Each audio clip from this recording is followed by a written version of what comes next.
Doim aytaman, peniy implant qo'ydirayotgan insonlarni doimiy ravishda familiya ism-shariflari sir tutiladi. Ko'pchilik bemorlarimiz o'ylaydi, buni pulti telefonga qo'yilgan yoki knopka bilan boshqariladi yoki xuddi mashinani pult singari knopkani esa turadi, knopkani esa yotadi. Bu peniy implantni birinchi afzallik tomoni hamyonbopligi. Ikkinchisi, buni o'zingiz boshqara olishingiz, ya'ni doimiy ravishda peniy implant turishi. U 4 yildan beri Viagra yoki boshqa tabletkalardan foydalangan holatda iste'mol qilgan, ko'plab dorilarni ichgan va ichgan dori va boshqa tabletkalar va boshqa massajlar foyda qilmagan va jinsiy olat turmay qo'ygan. Bu ham yot jism hisoblanadi. Bu organizmga moslashish uchun, antibakterialning o'zini xususiyatini ko'rsatmasligi uchun biz oldindan o'sha antibiotik terapiyalar qilamiz va qilganimizda bir kun oldin provalar qo'yib qildik, ertasi kun jarrohlik amaliyoti tayyorsiz. Biz 100 dan ortiq bemorlarning jinsiy olatiga protez qo'yganmiz va ushbu protezni pulti qayerda degan savol tug'iladi. Bunday pultdami, telefondami yoki konditsioner yoki televizorda pultiga o'xshagan pultlardami? Yo'q aslida. Kelinglar, bugun men sizlarga ushbu mavzuni kengroq va yoritib bermoqchiman. Ko'pchilik bemorlarimiz o'ylaydi, buni pulti telefonga qo'yilgan yoki knopka bilan boshqariladi yoki xuddi mashinani pult singari knopkani esa turadi, knopkani esa yotadi. Yo'q aslida do'stlar. Biz hozirda 100 dan ortiq bemorlarga jinsiy olatiga, ya'ni peniy implant qo'ygan bo'lsak, ushbu bemorlarning hammasiga ham pult emas yoki telefonda boshqaradigan emas, bu yerda o'z qo'lingiz bilan boshqarishingiz mumkin bo'lgan protezlar yoki knopka bilan, ya'ni ikkita moyakni orasiga joylashtiruvchi knopka bilan boshqaradigan protezlar qo'yiladi. Ushbu protez o'zingizda bo'ladi, ya'ni tashqi tomonda ko'rinmaydi. Endi ko'pchilik aytadi, 100 ta bemorga qo'ygan bo'lsangiz, o'zi umumiy O'zbekistonda nechta odam qo'ydirdi? Hozirgi kunda O'zbekistondagi umumiy peniy implant qo'ydirgan bemorlar statistikasini siz bilan o'lashaman. Hozirgi kunda, ya'ni aynan shu paytgacha 1,5 mingdan ortiq va 2 mingga yaqin bemorlar peniy implant qo'ydirib bo'ldi. Yo'q deyishingiz mumkin, haqiqatdan. Endi peniy implantni aynan mana shu korobkada turgan peniy implantlar juda ham ko'payib qo'yilgan. Ya'ni 1,5 mingta bemor deb olsangiz, buning 1400 tasiga xuddi shu peniy implantdan qo'yilgan. Yo'q, nimaga deyishingiz mumkin yana. Bu yerda bu peniy implantni birinchi afzallik tomoni hamyonbopligi. Ikkinchisi, buni o'zingiz boshqara olishingiz, ya'ni doimiy ravishda peniy implant turishi. Bu doimiy ravishda oldingi videolarda aytaman, buni mexanizmini qo'lda boshqarasiz, qo'lda yotqizasiz, qo'lda turgizasiz deyman. Endi qolgan 100 tasichi? U mana shu pultda boshqaradigandan qo'yganmi yoki shu ikkita moyakning orasida knopka esa boshqaradigandan qo'yganmi degan savol tug'iladi. Endi ushbu yuzlab bemorga biz ikkita moyakning o'rtasidagi knopka bilan boshqariladigan peniy implant qo'yganmiz, ya'ni 3 komponentli. Mana bu korobkadagi peniy implantlar esa bir komponentli hisoblanadi. Bu korobkadagi peniy implantlar har bir bemorga 3 xil razmerda keladi. Nima uchun 3 xil razmerda? Buni tashqi tomondan o'lchasa bo'lmaydimi? Jinsiy holatni diametriga, uzunligiga qarab turib bir dona aytsa bo'lmaydimi har bitta bemorga degan savol kelib tushadi. Kelinglar do'stlar, buni sizga oddiy va sodda qilib tushuntirib beraman. Oddiy ko'ylak kiyasiz. Xitoy ko'ylagi, Turkiya ko'ylagi bo'ladi. To'g'rimi? Uni oddiy kiyimda taqqoslaganimizda S, M, L, XL degan razmerlar bo'ladi. Raqamlarda esa 38, 38,5, 39, 40, 41, 42, 43 ko'ylaklar bo'ladi. Endi Xitoy ko'ylagi bilan Turkiyani tikimi bichimida farqi bo'ladi va uni ham razmerlari har xil bo'ladi. Ya'ni jinsiy olat hamma insonda individual bo'ladi va uni ichida g'ovak tananing razmeri hammada har xil bo'ladi. U g'ovak tanaga moslangan holatda ushbu korobkadagi peniy implantlar razmeri tanlanadi. U operatsiya paytida baholanadi.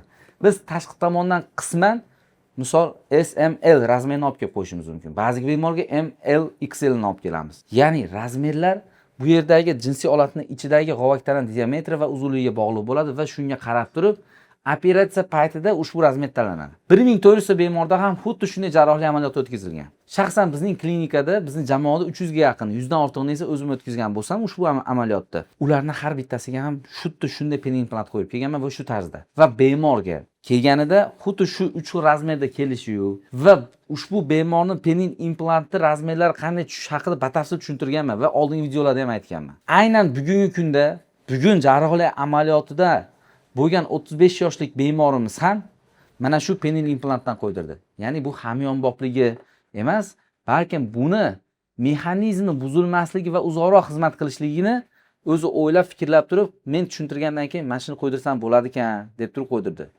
Aslida uni ham yuqoridagi 3 komponentli peniy implantga finansiy tomondan imkoniyati bor. Endi keyinchalik qo'ydirishim mumkin, hozir bundan foydalanib turay dedi. O'zidan o'zi hozir yana sizda savol kelib tushishi mumkin. 35 yoshli bemorga nima penial implant qo'ydingiz, nimaga unda turmaydimi? Achinarli holat bo'lgan bemor. U 4 yildan beri Viagra yoki boshqa tabletkalardan foydalangan holatda iste'mol qilgan, ko'plab dorilarni ichgan va ichgan dori va boshqa tabletkalar va boshqa massajlar foyda qilmagan va jinsiy olat turmay qo'ygan. Oddiy bitta tekshiruv orqali, uzi doppler tekshiruv orqali shuni aniqladikki, g'ovak tanada qon aylanish buzilganligi yoki arterialniy yoki venozniy muammo bormi yo'qligini bildik. Bu bemorda arterialniy muammo borligi, arteriyada qon bosimi yuqori darajada kirmayotganligi va jinsiy olat turgizmayotganligini bildik. Bitta tekshiruvga 1 soat vaqt ketadi xolos. Immunoy sahr bo'lishi shart emas. Immunoy sahr bo'lgani shart emas. Immunoy insult bo'lgani shart emas. Immunoy avtoavariyaga uchragani shart emas. Yoki jinsiy olatdan travma olishingiz emas. Bu yerda odamlarga yechim bo'lganida men o'zim xursand bo'lyapman. Nimaga? Kimlardir necha yillardir qizlik pardasini olmayapti. Kimlardir necha oylab jinsiy aloqa qila olmayapti. Kimlardadir oilalar ajrashib ketyapti. Kimlarnidir oilasidagi ayollar ajrim tufayli boshqalar bilan yurib ketyapti. Bu juda ham achinarli holat. Oldingi podkastlarimda ham, oldingi videolarimda ham buni aytib o'tdim. Ko'rdingiz va ko'zingiz oldingizga keldi va gavdalandi. Endi doim qisqacha to'xtalib o'taman protezga. Bir komponentli protez bu mulyaj deyman doim. Qay tartibda qo'yilishi va qanday bo'lishini tushuntirganman va qisqacha tushuntirib beraman 1 minutda va xulosani o'zingiz qiling. Bu razmerda eng kichkina razmer hisoblanadi. Jinsiy olatni biz diagnostika qildik, turmayapti yoki venozniy yoki arterialniy yoki g'ovak tanada qandaydir fibroz bor, chandiqlanish. Shuni hisobiy turmayapti deylik. Biz endi bu yerga mana shu razmer, diametri va o'lchamini olamiz. Bu protezni o'lchamlarini kesib qisqartirsa bo'ladi. O'zini razmeri, o'zini kesadigan maxsus joylari bo'ladi. Va ushbu penil implantni razmeriga qo'yganimizdan keyin bemorda hech qanday qiyinchilik tug'ilmaydi, hech qanday og'riqlar bo'lmaydi.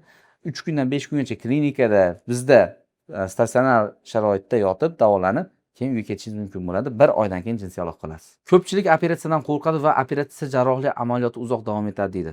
Hozirgi kunda penil implant qo'yish operatsiyasi o'rtacha 45 minutdan 1 soat 20 minutgacha davom etyapti. Bu nimaga bog'liq? Bu yerdagi qanday qiyinchilikka bog'liq? Bu yerda nima muammoligiga bog'liq? Va hozir eng tez shu penil implant operatsiyasining vaqtini tamomlagan vaqtimiz 35 minut bo'ldi. Va u bemorda arterialniy muammo borligi uchun, g'ovak tanada emas va kiruvchi qon tomirda muammo bor. Endi operatsiya jarrohlik amaliyoti qanday bo'ladi, qanday tartibda o'tadi va tayyorgarlik qanday bo'ladi, qisqacha ma'lumot beraman. Siz qabulga keldingiz. Siz darhol penil implant qo'yishga o'tib ketmaysiz. Birinchi, qabulda vrach shifokor, ya'ni men yoki komandamdagi a'zolar bilan gaplashasiz. Konsultatsiyadan so'ng diagnostika bo'limimizga o'tasiz. Diagnostika bo'limida diagnostikani qilinadi va sizga qo'yish kerakmi yoki lecheniya bilan to'g'rilasak bo'ladimi degan savollarga diagnostika bo'limidan savollarimizga javob olganimizdan keyin sizga ma'lumot beramiz. Va sizga penil implant qo'yiladigan holat bo'lsa, sizga o'rtacha 1 hafta 10 kun vaqt berilishi mumkin bo'ladi. Nimaga? Sog'ligingiz tomonidan, sahri bola sahrini tushirish uchun. Sahri bolada ba'zida aytib o'tishim kerak, 1 oygacha lecheniya olganingizdan keyin kelib, keyin qo'ydiramiz. Chunki bu yerda qandli diabetning hisobiga qondagi qand miqdori, glikogen gemoglobinni 1 oylik miqdori qanday ekanligini bilishimiz kerak bo'ladi. Asosiy ko'rsatkichlardan biri. Chunki bu ertaga sizni shu qandli diabeti bor insonlarda kesganimizdan keyin bunga bizga bitishiga va jarrohlik amaliyotini yaxshi tamomlagandan so'ng reabilitatsiya davriga bog'liq bo'ladi. Va u davr yaxshi o'tish uchun bizga lecheniya olib ko'rsatmalarga asosan siz davolanib ketishingiz mumkin bo'ladi o'zingizni shaxsiy endokrinologingizda. Aynan meni klinikamda yotib emas, aynan meni shifoxonamda yotib emas. Qayerda bo'lsa ham o'z sog'ligingiz uchun menga zo'r ma'lumotni olib, yaxshi ekanligingizni tasdiqlangan holatda keyin qo'yib beraman. Endi nimaga 1 hafta so'rayman? Ba'zi paytda penil implantlar kam bo'lib qolyapti. Biz zakaz qilsak ham o'rtacha 10 ish kunida kelyapti. Shuning uchun o'sha payt davrda sizda bemalol qolgan shamollashmi, boshqa tartibda shu diagnostika bo'limimizda yurakdagi muammolar bo'lsa, bemalol bartaraf qilib, keyin jarrohlik amaliyotiga olamiz. Endi jarrohlik amaliyotiga keldingiz. Siz keldingiz, ertalabda keldingiz yoki 1 kun oldin keldingiz. Sizda birinchi antibiotik terapiya bilan bu yerda antibiotik terapiya qilinadi. Nimaga? Chunki sizga yot modda kiryapti, yot jism. Qo'lingizga zirapcha kirsa, zirapcha yiringlashi mumkin kimdadir yiringlamashi mumkin. Bu chiqarib olgingiz keladi organizm, chunki u ham yot modda. Ayni o'z-o'zidan aytib turibmiz, penil implant. Bu ham yot jism hisoblanadi. Bu organizmga moslashish uchun, antibakterialniy o'zini xususiyatini ko'rsatmaslik uchun biz oldindan o'sha antibiotik terapiyalar qilamiz. Va qilganimizda 1 kun oldin probalar qo'yib qildik, ertasi kun jarrohlik amaliyoti tayyorsiz. Ertalabda amaliyotni boshlasak, siz hech qanday og'riqlar sezmasligingiz uchun belingizni pastga bitta ukol qilinadi, ya'ni beldan. Belni pasti muzlaydi. Bu spinalniy anesteziya deyiladi meditsina tilida. Va ushbu jarrohlik amaliyotini spinal anesteziyada o'tkazasiz. O'zingiz xuddi men sizga mana shunday gapirib bergan kabi hamma savollaringizni operatsiya vaqtida ham berib tursangiz bo'ladi va jarrohlik amaliyoti juda ham ideal darajada o'tishiga kafolat beramiz. Endi bu hammasi tajribaga va hozirgi praktikamizga va bemorlarimizni bizdan xursand bo'lib ketayotganlariga bog'liq. Doim aytaman, peni implant qo'ydirayotgan insonlarni doimiy ravishda familiya ism shariflari sir tutiladi. Bu nozik masalalar uchun ko'pchilikni videoga olib chiqa olmaymiz. Men implant qo'ydirdim desa o'zbekchilikda kuladi. Lekin Yevropada yo boshqa davlatlarda kulmaydi. Lekin bizda bor bu narsa.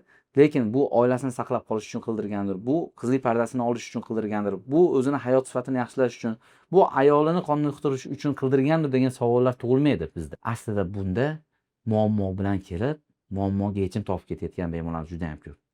Hozir bir komponentli protezni aytdim. 3 komponentli protez nimaga yoritib bermadingiz deyishingiz mumkin. Bundan oldingi videolarni ko'rsangiz 3 komponentli protez haqida ham to'liq ma'lumot berganman va hozirgi talab bir komponentli protezga ko'pligi uchun buni kengroq yoritib berishga qaror qildim. Agarda sizda qandli diabet bo'lsa, agarda sizda avtoavariyaga uchrab, o'z ayolingiz bilan jinsiy aloqa qila olmayotgan bo'lsangiz, uylandingiz, uylanganingizdan so'ng jinsiy olat taranglik yo'q, turmayotgan bo'lsa, bir necha oy, bir necha yillardan beri qizlik pardasini ola olmayotgan bo'lsangiz, menga murojaat qilishingiz mumkin. Men sizga sifatli yechimni qilib beraman. Endi nafaqat men bitta o'zim emas, bizda katta jamoa. Qarshingizda faqat men ko'rinayotgan bo'lishi mumkin. Operatsionniy zalda esa orqamizda katta komanda turganini ko'rasiz. Va ushbu komanda sizga doimiy ravishda Yevropa standartlariga asoslangan holatda yechimni qilib beramiz. Bizni kuzatishda davom eting. Hoziroq obuna bo'lishni unutmang. Ushbu videoda qandli diabeti bor, avtoavariyaga uchragan yoki bir necha yillardan beri jinsiy aloqa qila olmayotgan do'stingiz eshitgan bo'lsa, yuborib qo'ying. U uchun albatta manfaatli bo'ladi. Aytgancha, kommentariyada o'z savollaringizni qoldirishingiz mumkin. Savollaringizga birma-bir javob beraman.